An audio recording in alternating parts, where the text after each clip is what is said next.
আসসালামু আলাইকুম। আশা করছি আপনারা সকলে অনেক ভালো এবং সুস্থ আছেন। তো অনেকদিন পর আরকি ভিডিও করছি। একটু ব্যস্ততার কারণে ভিডিও করা হয়নি। তো এখানে আমি একটা ফিক্স আপনাদেরকে দেখাচ্ছি। দেখেন Astra থিম ইউজ করলে এটা পাবেন। আর Astra থিম ইউজ না করলে যেকোনো থিমেও এটা পারবেন। ঠিক আছে?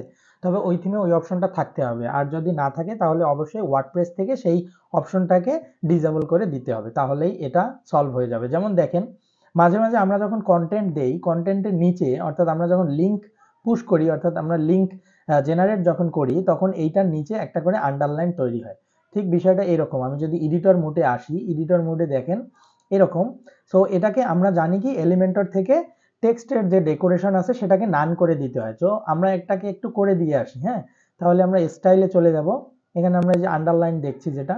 সো স্টাইলে চলে যাব, স্টাইলে চলে গিয়ে আমাদের টাইটেল এর উপরে হচ্ছে কি টাইটেল। সো আমি টাইটেলটা যে এইটা আমি দেখাই কিভাবে। এই যে টাইটেলের কালার আমি যখন চেঞ্জ করলাম আপনারা বুঝতে পারছেন যে এটা আসলে টাইটেল। সো টাইটেলের নিচে আন্ডারলাইন আমি এটাকে রিমুভ করব। সো রিমুভ করার জন্য আমরা কি করি, আমরা প্রথমে এখান থেকে যে ডেকোরেশন আছে ডেকোরেশনটাকে ধরেন যে আন্ডারলাইন যদি দেই তাহলে এর নিচে একটা আন্ডারলাইন পড়বে। যদি আমি ওভারলাইন দেই তাহলে কিন্তু উপরে, হ্যাঁ? তার মানে আমাদের দরকার কি আমরা নান দেব, আমরা এটা রাখতে চাচ্ছি না। সো নান করলাম, দেখেন নান করার পরেও কিন্তু এটা আছে। তার মানে আমার এইটা কোথায় থেকে পাচ্ছি, এটা এলিমেন্টর থেকে পাচ্ছি না, এটা থিম থেকে পাচ্ছি। তাহলে থিমে কিভাবে আমি চেঞ্জ করব? সো আমি যেহেতু অ্যাস্ট্রা থিম ইনস্টল করেছি আমি ড্যাশবোর্ডে আসব। ড্যাশবোর্ডে এসে এই যে অ্যাস্ট্রা থেকে কাস্টমাইজ এই অপশনে চলে যাব।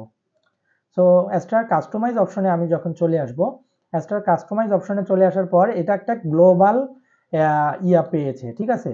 গ্লোবাল একটা উইজেটের একটা অপশন পেয়েছে। সো আমি কি করব, গ্লোবালে আসবো, দেন টাইপোগ্রাফি। গ্লোবাল থেকে টাইপোগ্রাফিতে আসার পর নিচের দিকে যখন আসবো দেখেন এখানে একটা আছে আন্ডারলাইন কন্টেন্ট লিঙ্ক। সো এটাকে আমি অফ করে দেব। এটা ডিফল্ট ভাবে দেওয়া থাকে, এটাকে আমি অফ করে দিলাম, দিয়ে আপনি পাবলিশ করে দিবেন। সো আমি এটাকে পাবলিশ করে দিলাম। এখন আমি এখানে আসবো, এখানে আমি যদি একটু রিফ্রেশ দেই আই থিঙ্ক এটা চলে যাওয়ার কথা। আমি একটু অপেক্ষা করি। এই যে দেখেন এটা চলে গেছে এবং আমার যে সাইট দেখেন এই সাইটের মধ্যে কিন্তু ছিল, এটা কিন্তু আগে। সো আমি এটাকে রিফ্রেশ দেই, অর্থাৎ ভিউয়ার মোডে যদি আসি তাহলে কিন্তু নাই। ঠিক আছে? তার মানে এইটা আমরা এই সহজেই কিন্তু এই কাজটা করে এখান থেকে আন্ডারলাইনটাকে রিমুভ করে দিতে পারি। সো ভালো থাকবেন, সুস্থ থাকবেন। ধন্যবাদ।